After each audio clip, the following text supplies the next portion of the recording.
আমি আপনাদেরকে দেখাচ্ছি নিউজ 18 বাংলাতেও একই খবর করা হয়েছে, যেখানে বলা হয়েছে যে ওখানকার বোধহয় কি হোটেল সমিতি নাকি ব্যবসায়ী সমিতি কি সমিতি আছে, তাদের পক্ষ থেকে অ্যাপিল করা হয়েছে যে দুদিন দীঘাতে নিরামিষ বিক্রি করা যাবে না, কিছু করা যাবে না। কদিন আগেও আপনারা দেখেছিলেন নবদ্বীপ পুরসভা তৃণমূল পরিচালিত, তারা একেবারে সার্কুলার ইস্যু করেছিল যে নবদ্বীপ শহরে কোথায় 3 দিন না 5 দিন নাকি আমিষ খাওয়া যাবে না। এক্ষেত্রেও এরকম অ্যাপিল করা হয়েছে। আজকের তারিখে এই বিভিন্ন সমিতি এই অ্যাসোসিয়েশনগুলো কারা চালায়, কাদের মাতব্বরিতে চলে আপনারা সবাই জানেন।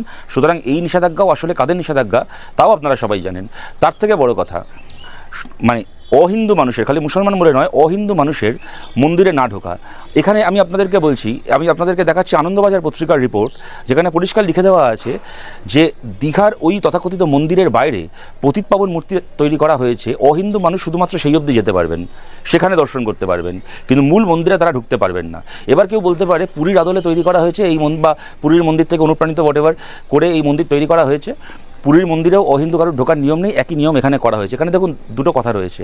প্রথম কথা হচ্ছে এইটি তৈরি হয়েছে সরকারের টাকায়, কোনো বেসরকারি জায়গা, কোনো ট্রাস্টের জমি ইত্যাদিতে বা কোনো বেসরকারি সংস্থার পরিচালিত যেটা, সেখানে তারা হাজার রকম নিয়ম করতে পারে। সেই নিয়মটা সঠিক কি বেঠিক, মানবিক কি অমানবিক, তাই নিয়ে হাজারটা কথা থাকতে পারে। কিন্তু সাধারণভাবে দেখা যায় আমাদের দেশের ক্ষেত্রে বহু বছর ধরে চলে আসা বিভিন্ন ধর্মীয় রীতিনীতিতে সরাসরি কোর্ট বা সরকার হস্তক্ষেপ করে না, একটা স্থিতাবস্থা সাম্যাবস্থা বজায় থাকে। সেটা মন্দিরের ক্ষেত্রেও সত্যি, সেটা মসজিদের ক্ষেত্রেও সত্যি, সেটা গির্জার ক্ষেত্রেও সত্যি। সবাই বহু বছর ধরে চলে আসে রিচুয়ালগুলোকে মোটামুটি একটা স্থিতাবস্থা রক্ষা করে তারা চলেন।